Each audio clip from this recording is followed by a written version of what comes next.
पती गेल्यानंतर 4 महिन्यांनी मुलगी जन्माला आली, तर सासूने तिचा चेहरा पाहताच तिरस्काराने मला घराबाहेर काढलं.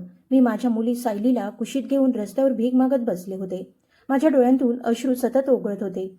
तेवढ्यात एक माणूस माझ्याजवळ आला आणि म्हणाला, "जर तू माझ्या घरी काम केलंस तर मी तुला राहायला जागा देईन आणि तुझ्या मुलीचं पालनपोषणही करीन." मी त्याचं बोलणं मान्य केलं.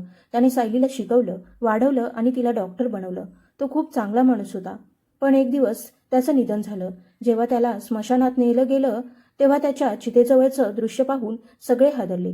कारण मागच्या अनेक वर्षांपासून माझी मुलगी, "देवा, तुझ्या या मोठ्या जगात आमच्यासारख्या निराधार लोकांसाठी एक आसरा देखील उरलेला नाही का?" मी थरथरणाऱ्या ओठांनी पुटपुटलं आणि रडणाऱ्या सायलीला माझ्या शालीत अलगद झाकायचा निष्फळ प्रयत्न करू लागले. थंडीचे दिवस होते. कडाक्याच्या थंडीने माझं संपूर्ण शरीर थरथरत होतं. रात्रीचं शांत वातावरण इतकं भयानक होतं की मला स्वतःच्या श्वासाचाही आवाज भीतीदायक वाटत होता. रस्त्याच्या एका कोपऱ्यात बसलेली मी स्वतःला जगातली सर्वात दुर्दैवी स्त्री समजत होते. समोरचा रस्ता पूर्ण ओस पडलेला होता. काही मिनिटांनी एखादी वेगाने धावणारी गाडी माझ्या जवळून निघून जात होती. पण त्या रस्त्याच्या कडेला बसलेली एक हतबल आई आणि तिची उपाशी मुलगी कुणाच्याच नजरेस पडत नव्हती. माझ्या छातीत वेदनांचं मोठं वादळ उसळत होतं. माझा नेमका गुन्हा तरी काय होता, ज्याची मला इतकी मोठी शिक्षा मिळत होती? मी याच विचारात हरवलेली असताना दुरून येणाऱ्या एका गाडीच्या तीव्र प्रकाशाने माझे डोळे दिपून गेले. प्रकाश इतका तीव्र होता की मी पटकन हात डोळ्यांसमोर धरला. मला वाटलं ही गाडीही इतर गाड्यांसारखी वेगाने निघून जाईल. पण कदाचित त्या रात्री माझ्या नशिबात आणखी अपमान लिहिलेला नव्हता. गाडीचा वेग हळूहळू कमी झाला आणि ती अगदी माझ्यासमोर येऊन थांबली. काळ्या रंगाची मोठी चमकदार गाडी होती ती. तिची काच हळूहळू खाली सरकली. मी घाबरून सायलीला अजून घट्ट मिठीत घेतलं. गाडीच्या आतून पांढऱ्या केसांचे एक वृद्ध गृहस्थ माझ्याकडे पाहू लागले. त्यांच्या चेहऱ्यावर वयाच्या सुरकुत्या स्पष्ट दिसत होत्या, पण त्यांच्या डोळ्यात एक वेगळंच ममत्व दिसत होतं. ते काही क्षण शांतपणे माझ्याकडे आणि माझ्या कुशीतल्या सायलीकडे पाहत राहिले, जणू एखाद्या खोल विचारात हरवले होते किंवा कुणाला ओळखायचा प्रयत्न करत होते. मग अचानक त्यांनी गाडीचं दार उघडलं आणि खाली उतरले. "बाळा, या अवस्थेत तू इथे काय करतेस?" त्यांच्या आवाजात हलकी थरथर होती. ती थंडीमुळे नव्हती, तर मनातल्या वेदनेमुळे होती. मी घाबरत त्यांच्या दिशेने पाहिलं, तर त्यांच्या डोळ्यात मला माया आणि करुणा दिसली. मला काहीतरी बोलायचं होतं, पण थंडी आणि उपासमारीमुळे आवाज घशातच अडकून राहिला. मी फक्त हळूच मान हलवली. त्यातून माझ्याकडे कुठलाच आधार उरलेला नाही हे स्पष्ट होतं. माझ्या त्या शांत उत्तराने त्यांचं मन आणखी व्याकुळ झालं. ते लगेच म्हणाले, "नाही बाळा, मी तुला या अवस्थेत सोडून जाऊ शकत नाही. बघ, तुझी मुलगी थंडीने निळी पडत चालली आहे. देवासाठी माझं ऐक आणि गाडीत बस. मी तुला एखाद्या सुरक्षित ठिकाणी पोहोचवतो. तुला इथे रस्त्यावर मरायला सोडणं माझ्या मनाला पटणार नाही." त्यांच्या बोलण्यात इतकं प्रेम आणि आपलेपण होतं की माझ्या मनातली भीती थोडी कमी झाली. मी सायलीचं थंड पडलेलं शरीर जवळ घेतलं आणि आईपणाने मला निर्णय घ्यायला भाग पाडलं. मी थरथरणाऱ्या पावलांनी गाडीच्या दिशेने चालू लागले आणि मागच्या आसनावर जाऊन बसले. ते गाडी चालवत होते, पण वारंवार आरशातून माझ्याकडे पाहत होते. त्यांच्या नजरेत एक प्रश्न होता, एक उत्सुकता होती, पण ते काहीच बोलत नव्हते. गाडीच्या उबदार वातावरणामुळे मला थोडा आधार मिळाला आणि माझ्या भूतकाळाच्या आठवणी पुन्हा डोळ्यासमोर उभा राहू लागल्या. माझं नाव स्मिता आहे आणि काही काळांपूर्वीपर्यंत मी रस्त्यावर भटकणारी स्त्री नव्हते, तर एका सुखी कुटुंबाची सून होते. माझे पती प्रीतम एका खासगी कंपनीत वाहनचालक म्हणून काम करत होते आणि आम्ही आमच्या छोट्याशा जगात खूप आनंदात होतो. मला अजूनही आठवतं, प्रीतम जेव्हा कामावरून घरी परतायचे तेव्हा त्यांच्या चेहऱ्यावर थकव्याऐवजी हसू असायचं. ते नेहमी म्हणायचे, "देवाची कृपा राहिली तर एक दिवस आपलं आयुष्य नक्की बदलेल." माझे सासरे खूप आधीच गेले होते आणि प्रीतमचा एक लहान भाऊ होता, बबलू. आमच्या लग्नाला तेव्हा फक्त 2 वर्ष झाली होती आणि मी आई होणार होते. प्रीतम येणाऱ्या बाळासाठी खूप स्वप्न पाहायचा. तो नेहमी म्हणायचा, "मुलगा झाला तर त्याला मोठा अधिकारी बनवेन आणि मुलगी झाली तर तिला डॉक्टर बनवेन, जेणेकरून ती गरीब आणि दुःखी लोकांची सेवा करू शकेल." पण त्याला कुठे ठाऊक होतं की नियतीने आमच्यासाठी किती भयंकर भविष्य लिहून ठेवलं आहे. मला तो दिवस अजूनही स्पष्ट आठवतो, जेव्हा आमच्या घराच्या दारावर टकटक झाली आणि मला प्रीतमच्या अपघाताची बातमी मिळाली. लोकांनी सांगितलं की तो मालकाची गाडी चालवत होता. डोंगराच्या वळणावर समोरून येणाऱ्या वाहनाला वाचवताना गाडी खोल दरीत कोसळली. त्या अपघातात माझ्या प्रीतमने जागीच प्राण सोडले होते. ही बातमी माझ्यासाठी आकाश कोसळल्यासारखी होती. मी अक्षरशः आक्रोश करत रडत राहिले, पण गेलेला माणूस परत येणार नव्हता. तेवढ्यात गाडी अचानक धक्क्याने थांबली आणि मी माझ्या विचारांतून बाहेर आले. सिग्नल बंद होता आणि ते वृद्ध गृहस्थ अजूनही आरशातून माझ्याकडे पाहत होते. माझ्या डोळ्यांतून पुन्हा अश्रू वाहू लागले. काका, माझ्या पतीच्या जाण्यानंतर माझं संपूर्ण आयुष्यच उद्ध्वस्त झालं. मी हळू आवाजात बोलायला सुरुवात केली. प्रीतम गेल्यानंतर माझ्या सासूचं वागणं माझ्याशी पूर्ण बदललं. आधीही त्या माझ्यावर फार खुश नव्हत्या, पण मुलाच्या कमाईमुळे शांत राहायच्या. प्रीतम गेल्यानंतर घरातली सगळी कामं माझ्यावर टाकली गेली. रोजचे वाद, अपमान आणि कटू बोलणं हेच माझं आयुष्य बनलं होतं. त्या सतत म्हणायच्या, आता माझ्या मुलाची कमाई येत नाही, तर तुला मोफत अन्न कसं देऊ? मी सगळं सहन करत शांत राहायचे, कारण माझ्या उदरात प्रीतमची शेवटची आठवण वाढत होती. मला आशा होती की बाळ जन्माला आल्यानंतर आजीचं मन बदलेल आणि घरातलं वातावरण सुधारेल. पण माझी ती आशाही खोटी ठरली. 4 महिन्यांनी जेव्हा मी त्या छोट्याशा मुलीला जन्म दिला, तेव्हा माझ्या सासूचा राग आणखी वाढला. रुग्णालयाच्या खाटेवरच त्यांनी ओरडायला सुरुवात केली. एकीकडे मुलगा गेला आणि आता ही नवी जबाबदारी गळ्यात पडली. मला वाटलं होतं की नातीचा चेहरा पाहून ते सगळं विसरतील, पण त्यांनी सायलीला कुशीत घ्यायचं तर दूरच, तिच्याकडे नीट पाहणं सुद्धा पसंत केलं नाही. घरी परतताच त्यांनी कठोर शब्दात मला सुनावलं, स्मिता, नीट ऐकून घे. या घरात तोच राहील जो कमावून आणेल. जर तुला इथे राहायचं असेल तर या मुलीला एखाद्या अनाथाश्रमात सोडून ये, नाहीतर तुझा मार्ग धर. सासूने कठोर शब्दात मला सुनावलं होतं, पण मी एक आई होते. मी माझ्या लेकराला कसं सोडून देणार होते? मी त्यांच्या पायांवर पडले. खूप विनवण्या केल्या. आईसोबत देवाची तरी भीती बाळगा. ही तुमच्या मुलाची शेवटची आठवण आहे, असं मी रडत रडत म्हणाले. पण त्यांच्या मनात दयेचा किंचितही अंश नव्हता. त्या संध्याकाळी त्यांनी माझं थोडंसं सामान घराबाहेर फेकलं आणि दार कायमचं बंद करून घेतलं. माझं बोलणं ऐकून ते वृद्ध गृहस्थ काही क्षण शांत झाले, पण त्यांच्या डोळ्यात पाणी दाटलेलं मला स्पष्ट दिसत होतं. गाडी पुन्हा पुढे निघाली. मी हळूहळू पुढचं सांगू लागले, काका, सासरच्या घरातून बाहेर पडल्यावर मला वाटलं होतं की माझा भाऊ मला आधार देईल. आई वडील गेल्यानंतर तोच माझा एकमेव माणूस उरला होता. मी सायलीला छातीशी घट्ट धरून रडत रडत भावाच्या घरी पोहोचले. मला पाहताच वहिनींच्या चेहऱ्याचा रंग बदलला. मात्र भावाने मला पाणी दिलं आणि बसायला सांगितलं. मी त्यांना सगळं सांगितलं. सासूने घराबाहेर काढला आहे आणि आता माझ्याकडे राहायला कुठलीच जागा नाही, हे त्याच भाऊ नजर चुकवू लागला. तेवढ्यात वहिनी कठोर आवाजात म्हणाल्या, स्मिता, तुला माहीत आहे आजकाल किती महागाई आहे. आमचे स्वतःचे खर्चही कसेबसे भागतात. आमचं घर इतकं मोठं नाही की आम्ही तुला आणि तुझ्या मुलीला इथे ठेवू शकू. भावानेही पत्नीच्या बोलण्यालाच दुजोरा दिला. तो म्हणाला, स्मिता, माझी परिस्थिती समजून घे. मी खूप अडचणीत आहे.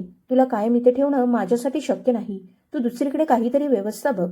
आपल्याच माणसांच्या या परकेपणाने माझं मन पूर्णपणे तुटून गेलं. मी तिथून उठले आणि रस्त्यांवर भटकत राहिले. हळूहळू रात्र झाली आणि शेवटी थकून त्याच फुटपाथवर जाऊन बसले जिथून तुम्ही मला गाडीत बसवलंत. माझं बोलणं संपताच गाडी एका मोठ्या आणि भव्य प्रवेशद्वारासमोर जाऊन थांबली. पहारेकऱ्याने लगेच दरवाजा उघडला आणि गाडी एका विशाल अंगणात शिरली. तो बंगला एखाद्या राजवाड्यापेक्षा कमी नव्हता. सगळीकडे उजेड पसरला होता आणि नोकरचाकर इकडे तिकडे कामात धावत होते. ते वृद्ध गृहस्थ गाडीतून खाली उतरले आणि माझ्या बाजूचं दार उघडलं. अतिशय आदराने ते म्हणाले, बाळा, खाली उतर.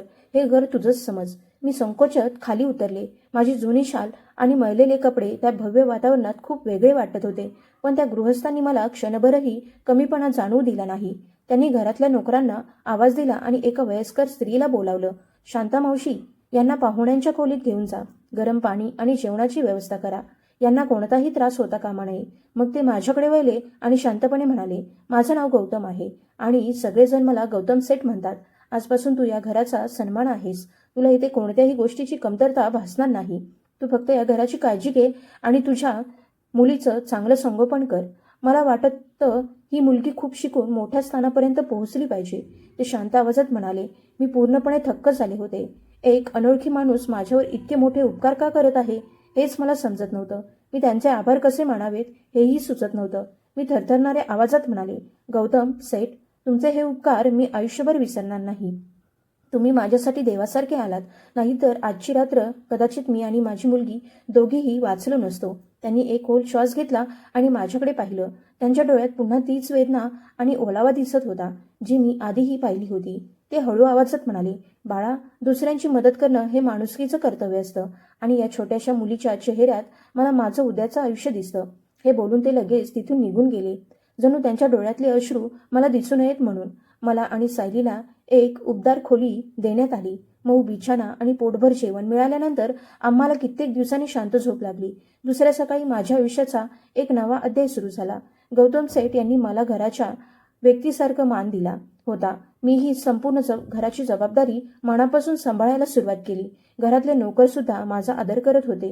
हळूहळू वेळ पुढे सरकत गेला आणि मी सायलीसोबत त्या घरात खूप शांत आणि सुरक्षित आयुष्य जगू लागले.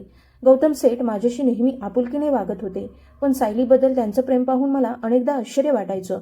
ते रोज कामावरून परतल्यावर सर्वात आधी सायलीची चौकशी करायचे. तिच्यासाठी खेळणी, सुंदर कपडे आणि अनेक वस्तू आणायचे. संध्याकाळी ते सायलीला मांडीवर बसवून तिच्याशी खूप प्रेमाने बोलायचे. माझ्या बाळा, तुला खूप शिकायचं आहे. तुला डॉक्टर बनायचं आहे आणि दुःखी लोकांची सेवा करायची आहे. तू तुझ्या बाबांचं नाव उजळवशील असं ते नेहमी म्हणायचे. मी स्वयंपाकघराच्या दारात उभी राहून हे सगळं पाहायचे आणि विचारात पडायचे, एका निराधार मुलीसाठी ते इतकी मोठी स्वप्न का पाहत आहेत. ते सायलीवर अगदी स्वतःच्या नातीपेक्षाही जास्त प्रेम करत होते. कधी कधी रात्री पाणी घ्यायला स्वयंपाकघरात गेले की त्यांच्या खोलीत दिवा सुरू दिसायचा. 2-3 वेळा मी पाहिलं होतं. ते खुर्चीत बसून एखादा जुना फोटो पाहत असायचे आणि त्यांच्या डोळ्यांतून शांतपणे अश्रू वाहत असायचे. त्यांच्या चेहऱ्यावर इतकं खोल दुःख दिसायचं की ते पाहून माझं मनही व्याकुळ व्हायचं. एक दिवस मी धाडस करून त्यांच्या खोलीत चहा घेऊन गेले. तेव्हाही ते त्याच फोटोमध्ये हरवलेले होते. माझ्या पावलांचा आवाज ऐकताच ते दचकले आणि त्यांनी तो फोटो पटकन एका वहीत लपवून ठेवला. मला जाणवलं की ते काहीतरी मनात दडवून ठेवत आहेत, अशी एखादी गोष्ट जी त्यांच्या हृदयावर ओझ्यासारखी बसली आहे. मी हळूच विचारलं, सेठ साहेब, तुम्ही ठीक आहात ना? काही त्रास आहे का? ते जबरदस्ती हसत म्हणाले, नाही बाळा, काही नाही. आता वय झालं आहे ना. जुन्या आठवणी कधी कधी मनाला अस्वस्थ करून जातात. तू जा, विश्रांती घे. मी तिथून परत आले खरी, पण माझ्या मनात अनेक प्रश्न घोळत राहिले. तो फोटो नेमका कुणाचा होता, ज्याकडे पाहून गौतम सेठ इतके व्याकुळ होत होते? मला सतत असं वाटत होतं की त्या राजवाड्यासारख्या हवेलीच्या भिंतींमध्ये एखादं मोठं गुपित दडलं आहे, जे अजून माझ्यासमोर यायचं बाकी आहे. गौतम सेठ यांची माझ्यावरची अमर्याद कृपा आणि सायलीच्या भविष्याबद्दलची त्यांची इतकी खोल आस्था हे केवळ साधी माणुसकी असू शकत नाही, असं मला वारंवार वाटायचं. पण तरीही मी शांत राहिले आणि देवाचे आभार मानत राहिले की त्याने मला आणि माझ्या मुलीला डोक्यावर छप्पर आणि सन्मानाचं आयुष्य दिलं. सायली हळूहळू मोठी होत होती आणि काळ झपाट्याने पुढे सरकत होता, पण त्याचबरोबर गौतम सेठ यांच्या डोळ्यात दडलेलं दुःखही अगदी गडद होत चाललं होतं. काळ पुढे सरकत राहिला आणि गौतम सेठ यांच्या भव्य घराच्या सुरक्षित वातावरणात सायली बालपणातून तारुण्याकडे वाटचाल करू लागली. गौतम सेठ यांचं संरक्षण तिच्यावर एखाद्या दाट वृक्षाच्या सावलीसारखं होतं, जे तिला जगातील प्रत्येक संकटापासून जपत होतं. मी अनेकदा पाहायचे, सायली शाळेसाठी तयार झाली की गौतम सेठ स्वतः अंगणात उभे राहून तिची वाट पाहत असायचे. ते तिला गाडीत बसवायचे आणि वाहन चालकाला पुन्हा पुन्हा सावधपणे गाडी चालवायला सांगायचे, जणू ती त्यांच्यासाठी जगातली सर्वात मौल्यवान गोष्ट होती. सायली संध्याकाळी शाळेतून परत आली की ते स्वतःची सगळी कामं बाजूला ठेवून तिच्या गप्पा ऐकायचे, तिच्या वहीकडे लक्ष द्यायचे आणि तिला एखाद्या विषयात अडचण आली तर तासनतास बसून समजावून सांगायचे. सायली शाळेत अत्यंत हुशार आणि बुद्धिमान मुलगी म्हणून ओळखली जात होती. शिक्षकही तिचं कौतुक करत थकत नव्हते. तिच्या प्रत्येक यशाने गौतम सेठ यांचा चेहरा आनंदाने उजळून निघायचा. मला अजूनही आठवतं, जेव्हा सायलीने 10वीची परीक्षा दिली होती तेव्हा निकालाच्या दिवशी गौतम सेठ यांची अस्वस्थता सायलीपेक्षाही जास्त होती. ते दिवाणखान्यात इकडून तिकडे फिरत होते आणि बाहेर गाडीचा आवाज आला की दाराकडे पाहत होते. आणि जेव्हा सायली धावत आत आली आणि तिने सांगितलं की तिने केवळ शाळेतच नव्हे तर संपूर्ण मंडळात प्रथम क्रमांक मिळवला आहे, तेव्हा गौतम सेठ यांचा चेहरा आनंदाने फुलून गेला. ते अगदी लहान मुलासारखे टाळ्या वाजवू लागले. शाळेच्या वार्षिक समारंभात त्यांचा अभिमान तर पाहुण्यासारखा होता. ते अगदी पुढच्या रांगेत बसले होते आणि त्यांची नजर सतत रंगमंचावर खिळलेली होती. जेव्हा सूत्रसंचालकाने सायलीचं नाव पुकारलं तेव्हा सर्वप्रथम उभे राहून टाळ्या वाजवणारे गौतम सेठच होते. संपूर्ण सभागृह टाळ्यांच्या गजराने दुमदुमून गेलं होतं आणि माझ्या डोळ्यात आनंदाश्रू दाटून आले होते. सायली रंगमंचावर गेली. तिनं तिचं पारितोषिक आणि चषक स्वीकारलं आणि मग माईकसमोर उभी राहून तिचं यश तिचे आजोबा मानणाऱ्या गौतम सेठ यांना अर्पण केलं. त्या क्षणी मी पाहिलं, त्यांच्या वृद्ध डोळ्यांतून अश्रू वाहू लागले होते. ते स्वतःच्या भावना आवरू शकत नव्हते. समारंभ संपल्यानंतर अनेक लोक त्यांचं अभिनंदन करायला आले. त्यांच्यापैकी कुणीतरी विचारलं, सेठ साहेब, ही तुमची नात आहे का? तेव्हा गौतम सेठ यांनी लगेच सायलीला आपल्याजवळ ओढलं आणि अभिमानाने म्हणाले, हो, ही माझी नात आहे, ही माझी मुलगी आहे. मी एका कोपऱ्यात उभी राहून हे सगळं पाहत होते. माझं मन कृतज्ञतेने आणि एका विचित्र भावनेने भरून आलं होतं. घरी परतताना गाडीत आनंदाचं वातावरण होतं, पण माझ्या मनात पुन्हा तोच जुना प्रश्न उभा राहिला. शेवटी मी धाडस करून विचारलं, सेठ साहेब, तुम्ही आमच्यावर इतकी कृपा का करता? आम्ही तुमचे कुणीच नाही. मी तुमच्या घरात काम करणारी एक साधी स्त्री आहे आणि सायली एक निराधार मुलगी. मग तुम्ही तिच्यावर स्वतःच्या लेकरापेक्षाही जास्त प्रेम का करता? लोक अनेक गोष्टी बोलतात आणि कधी कधी मला भीती वाटते की तुमचे हे उपकार आमच्यावर असं ओझं बनतील जे आम्ही आयुष्यभर फेडू शकणार नाही.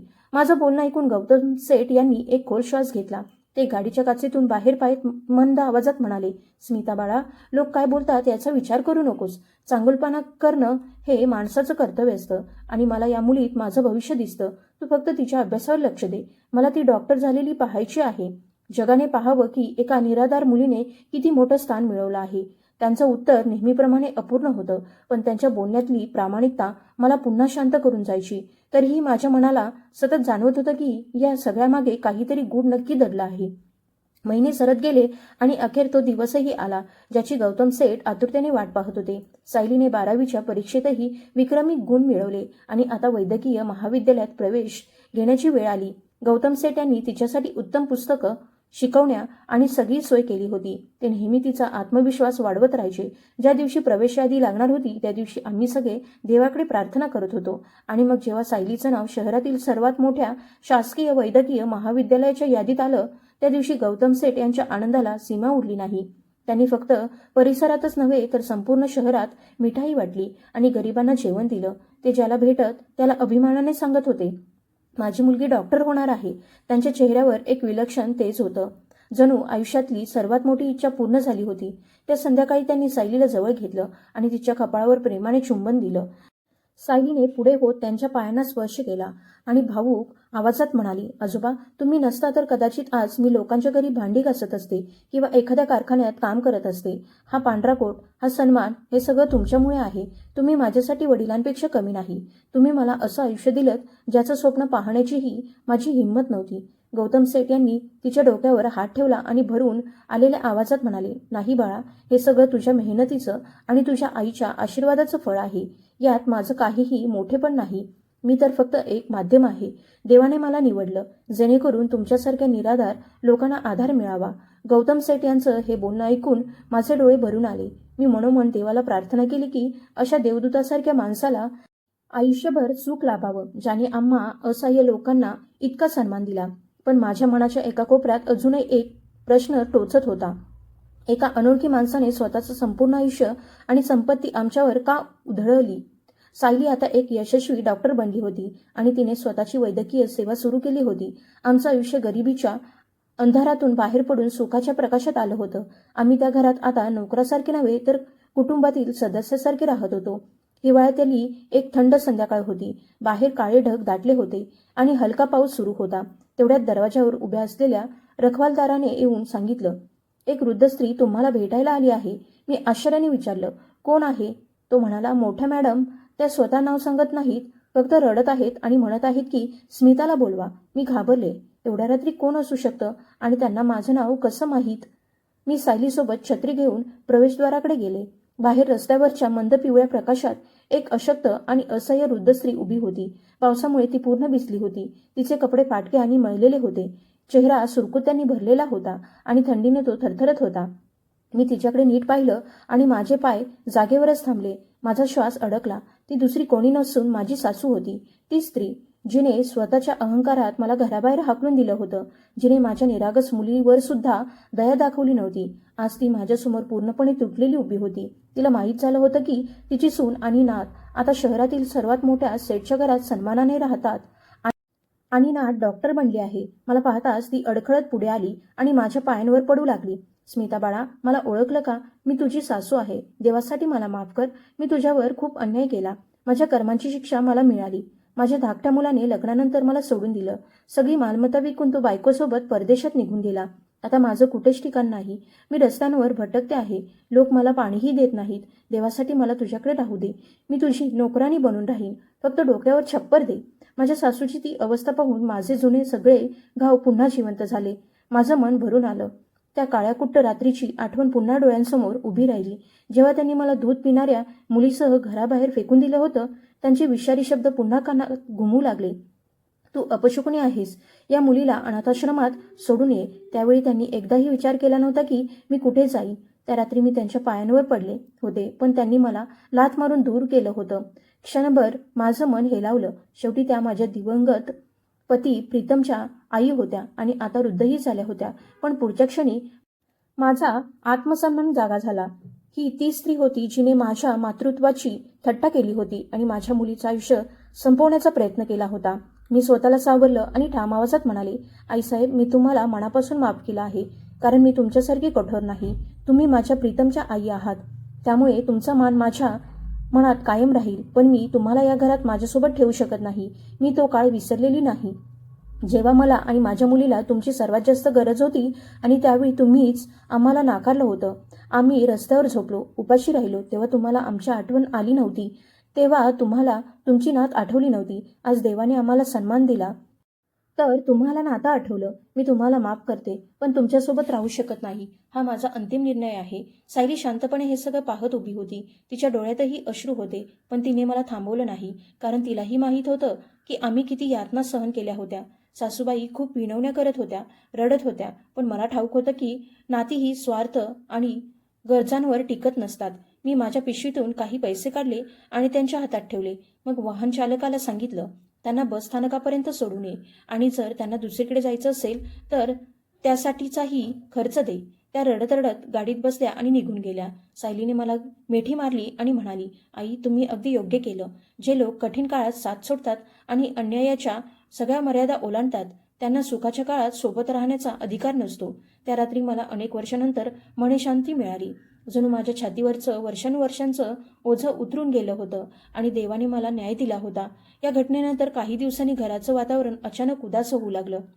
गौतम सेठ, जे आमच्या आयुष्याचा आधार होते आणि नेहमी हसतमुख दिसायचे, ते अचानक आजारी पडू लागले. त्यांचा खोकला वाढत होता, चेहरा पिवळसर दिसू लागला होता.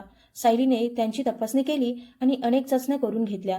तेव्हा समजले की त्यांना हृदयाचा गंभीर आजार आहे आणि त्यांचं हृदय खूप अशक्त झालं आहे. आता ते अधिक धक्का किंवा ताण सहन करू शकत नव्हते. आम्ही शहरातील मोठमोठ्या डॉक्टरांना दाखवलं, महागातले महाग उपचार केले, पण त्यांची प्रकृती दिवसेंदिवस खालावतच गेली. अशक्तपणा इतका वाढला की त्यांना उठणं बसणं सुद्धा कठीण झालं. मी आणि सायली रात्रंदिवस त्यांच्या सेवेत होतो. सायली तर रुग्णालयातून सुट्टी घेऊन त्यांच्या पलंगाजवळ बसायची आणि स्वतःच्या हाताने त्यांना औषधं द्यायची. ते अनेकदा अर्ध्या झोपेत माझा आणि सायलीचा हात घट्ट पकडून ठेवायचे आणि त्यांच्या डोळ्यांतून शांतपणे अश्रू व्हायचे.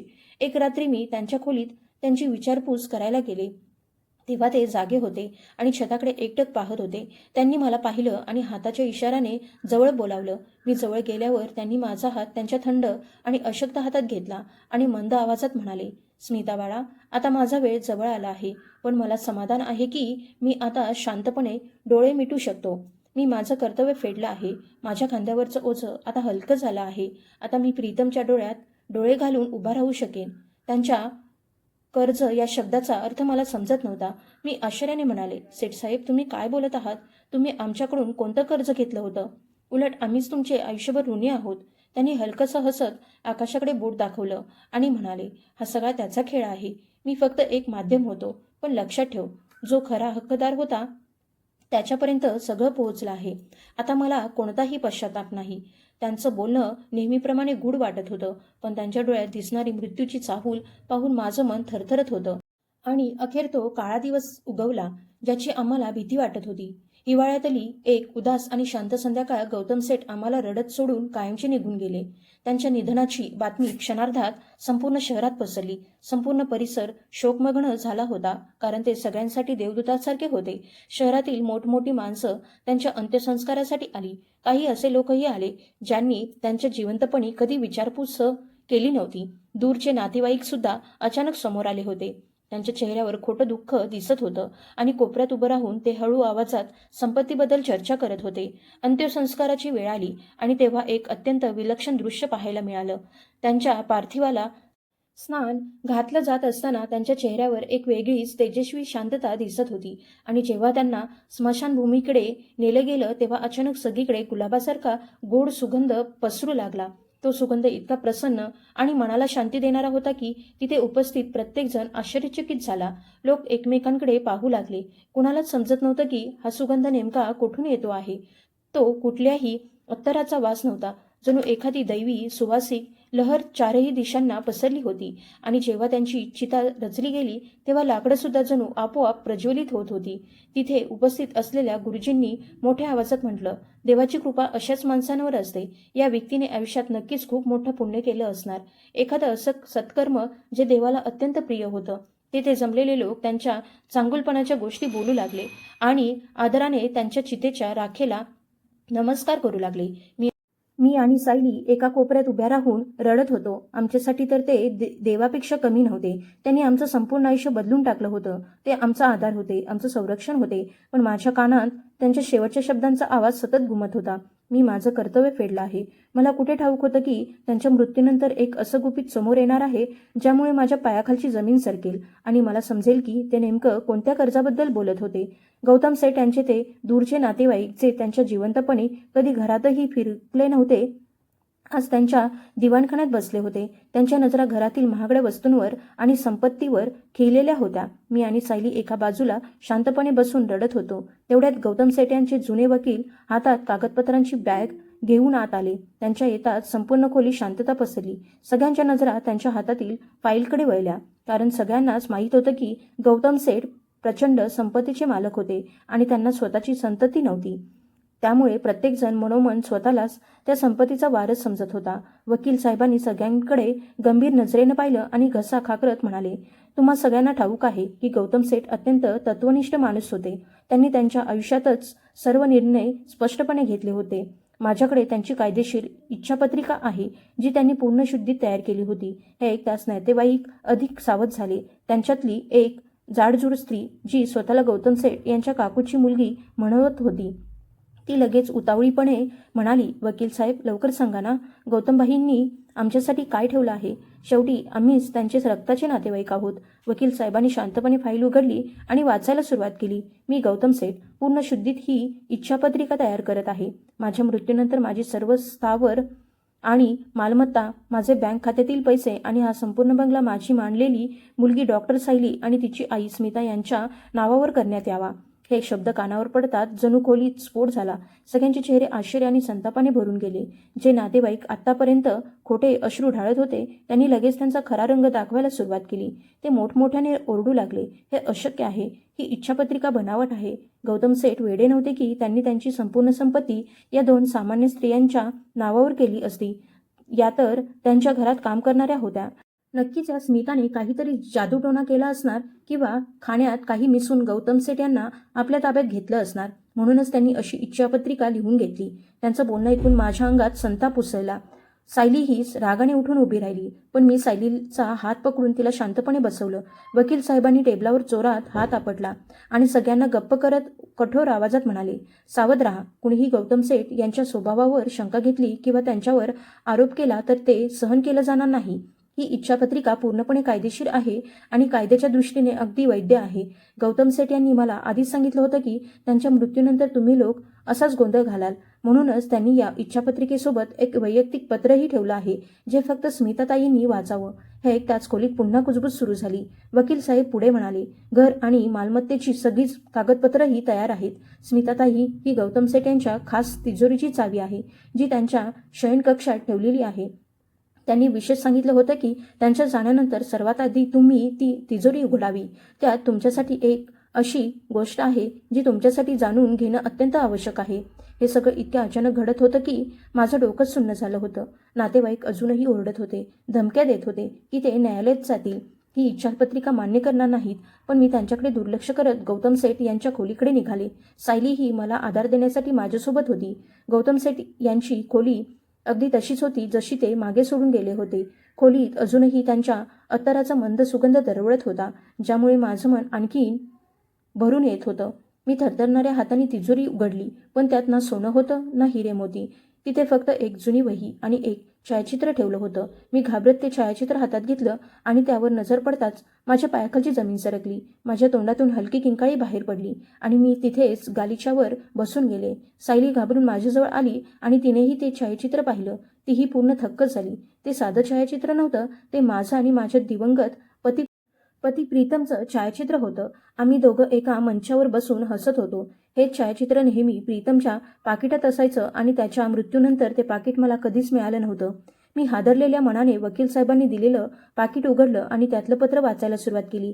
माझे अश्रू त्या कागदांवर पडत होते आणि शाई पसरत होती. त्या पत्रात गौतम सेठ यांच्या हस्ताक्षरात शब्द लिहिलेले होते. ते वाचताना मला असं वाटत होतं जणू ते माझ्यासमोर बसून स्वतः बोलत आहेत. स्मिता, माझी बहीण आणि माझी मुलगी सायली, जेव्हा तुम्ही हे पत्र वाचत असाल तेव्हा मी या जगातील सगळ्या वेदनांपासून दूर निघून गेलेलो असेल. मला माहीत आहे तू खूप आश्चर्यचकित झाली असशील आणि तुझ्या मनात हजारो प्रश्न उठत असतील. मी तुला आज रस्त्यावरून का उचललं? माझी संपूर्ण संपत्ती तुझ्या नावावर का केली? लोक मला दयाळू आणि सज्जन माणूस म्हणायचे, पण खरं सांगायचं तर स्मिता, मी तुझा अपराधी होतो. मी असा माणूस होतो जो संपूर्ण आयुष्य स्वतःच्या अपराधाची भरपाई करत राहिला. तू मला नेहमी विचारायचीस ना की मी सायलीवर इतकं प्रेम का करतो, तर आज ऐक.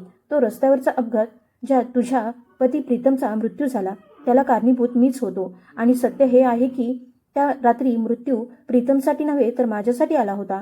एक भरधाव ट्रक माझ्या गाडीवर आदळणार होता, पण अचानक कुठून तरी प्रीतम त्याची टॅक्सी घेऊन माझ्या आणि त्या ट्रकच्या मध्ये आला. त्याने माझा जीव वाचवण्यासाठी स्वतःची टॅक्सी त्या ट्रकसमोर उभी केली. त्या भरधाव ट्रकने त्याची टॅक्सी पूर्णपणे चिरडून टाकली आणि तो देवदूतासारखा माणूस माझं आयुष्य वाचून स्वतः मृत्यूच्या कवेत निघून गेला. माझी गाडीही जोरात आदळली आणि मी बेशुद्ध झालो. अनेक महिने मी रुग्णालयात जीवन आणि मृत्यूच्या सीमेरेषेवर होतो. जेव्हा मला शुद्ध आली आणि मी त्या अपघाताबद्दल विचारलं, तेव्हा मला समजलं की ज्या टॅक्सी चालकाने स्वतःचा जीव धोक्यात घालून मला वाचवलं तो जागीच गेला. त्या क्षणी मी मनोमन एक शपथ घेतली, ज्या माणसाने स्वतःचं तारुण्य, आयुष्य आणि संसार माझ्यासारख्या वृद्ध माणसासाठी अर्पण केलं, त्याच्या कुटुंबाला मी कधीही दुःखात राहू देणार नाही. मी त्याच्या पत्नीला आणि लेकरांना शोधून काढेन आणि उरलेलं आयुष्य त्यांची सेवा करण्यात घालवेन. मी पूर्णपणे बरा झाल्यावर या छायाचित्राला घेऊन वेड्यासारखा संपूर्ण शहरभर तुला शोधत फिरत राहिलो. सर्वप्रथम मी तुमच्या जुन्या घरी गेलो. तिथल्या शेजाऱ्यांनी सांगितलं की प्रीतमच्या मृत्यूनंतर त्याच्या आईने सुनेला घराबाहेर काढलं आहे. हे ऐकताच माझं हृदय तुटून गेलं. माझ्यामुळे एक हस्तखेळतं कुटुंब उद्ध्वस्त झालं होतं. मी माझ्या सगळ्या माणसांना शहरभर पसरवलं आणि सांगितलं, स्मिताला शोधा. मी स्वतः रात्री रात्री गाडी घेऊन रस्त्यांवर फिरत राहिलो. प्रत्येक फुटपाथ, प्रत्येक चौकात मी तुला शोधत होतो. आणि मग त्या थंडगार रात्री देवाने माझी प्रार्थना ऐकली. त्या फुटपाथवर मी तुला ओळखलं, जिथे तू थंडीने कुडकुडत बसली होतीस आणि तुझ्या कुशीत प्रीतमची शेवटची निशाणी उपासमारीने रडत होती. त्या क्षणी मला असं वाटलं जणू प्रीतम वरून माझ्याकडे पाहत आहे आणि म्हणत आहे, गौतम सेठ, माझी अमानत सांभाळा.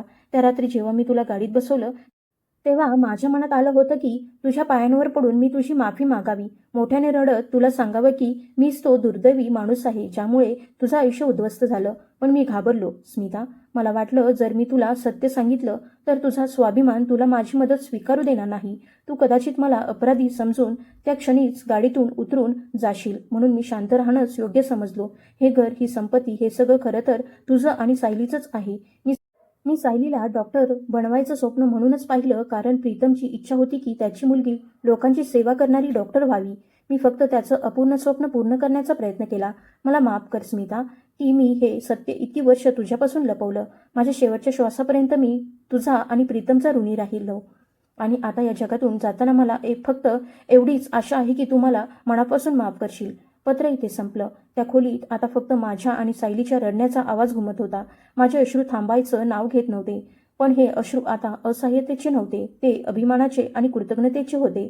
सायलीने ते छायाचित्र माझ्या हातातून घेतलं आणि छातीशी घट्ट धरून ती जोरजोरात रडू लागली. आज एक फार मोठं सत्य आमच्यासमोर आलं होतं. माझी मुलगी एखाद्या सामान्य वाहन चालकाची मुलगी नव्हती. ती अशा माणसाची मुलगी होती ज्याने स्वतःचा जीव देऊन माणुसकीची सर्वात मोठी ओळख जगासमोर ठेवली होती. आणि गौतम सेठ, ज्यांना मी फक्त एक चांगले मालक समजत होते, ते प्रत्यक्षात अत्यंत उदार आणि निष्ठावान माणूस निघाले. त्यांनी केवळ एखादं कर्ज फेडलं नव्हतं, तर आमचं संपूर्ण आयुष्य बदलून टाकलं होतं. त्यांना हवं असतं तर त्यांनी आम्हाला काही पैसे देऊन स्वतःचं कर्तव्य पूर्ण केलं असतं, पण त्यांनी तसं केलं नाही. त्यांनी आम्हाला स्वतःच्या कुटुंबासारखं स्थान दिलं, सन्मान दिला आणि अशा उंचीवर पोहोचवलं जिथपर्यंत पोहोचण्याचं स्वप्नसुद्धा आम्ही कधी पाहिलं नव्हतं. नातेवाईकांचे टोमणे आणि कटू बोलणं आता माझ्यासाठी काहीच महत्त्वाचं उरलं नव्हतं, कारण माझ्याकडे त्या सत्याचा पुरावा होता, जो जगातील कोणत्याही संपत्तीपेक्षा मौल्यवान होता. मी खिडकीतून बाहेर पाहिलं. बाहेर काळोख पसरला होता, पण माझ्या मनात मात्र प्रकाश उजळून निघाला होता. मी हात जोडून देवाकडे प्रार्थना केली. देवा, प्रीतम आणि गौतम सेठ या दोघांनाही तुझ्या चरणी स्थान दे. एकाने आम्हाला आयुष्य दिलं आणि दुसऱ्याने स्वतःचा जीव धोक्यात घालून आमचं आयुष्य वाचवलं. आज मला माझ्या मुलीच्या डॉक्टर होण्याचा अभिमान आधीपेक्षाही जास्त वाटत होता, कारण तिच्या यशाचा पाया केवळ उपकारांवर नव्हता, तर तिच्या वडिलांच्या बलिदानावर आणि गौतम सेठ यांच्या माणुसकीवर उभा होता. मी सायलीचे अश्रू पुसले आणि तिला शांतपणे म्हणाले, बाळा, आयुष्यभर अभिमानाने जग. तू एका शूर वडिलांची मुलगी आहेस आणि एका महान माणसाची मानलेली मुलगी आहेस. हे घर, हा सन्मान आणि ही संपत्ती तुझा अधिकार आहे. आता तुझ्यावर जबाबदारी आहे की तू तुझ्या दोन्ही वडिलांचं नाव उजळवावंस आणि कायम माणुसकीचा मार्ग धरून चालावंस. मी तिच्या डोक्यावर हात ठेवत पुढे म्हणाले, सायली, आयुष्यात कधीही सत्यापासून पळू नकोस. सत्य कितीही कठीण असलं तरी तेच माणसाला आतून मजबूत बनवतं आणि योग्य मार्ग दाखवतं. आज तुला जे काही मिळालं आहे ते फक्त संपत्ती नाही, ती एका महान बलिदानाची परंपरा आहे. ती नेहमी मनात जपून ठेव. मित्रांनो, खरी माणुसकी आणि त्याग हाच सर्वात मोठा धर्म असतो. जे लोक कोणताही स्वार्थ न ठेवता दुसऱ्यांना मदत करतात, त्यांची चांगली कर्म कधीही वाया जात नाहीत. नाती केवळ रक्ताची नसतात, ती करुणा, जबाबदारी आणि भावनांनी निर्माण होतात.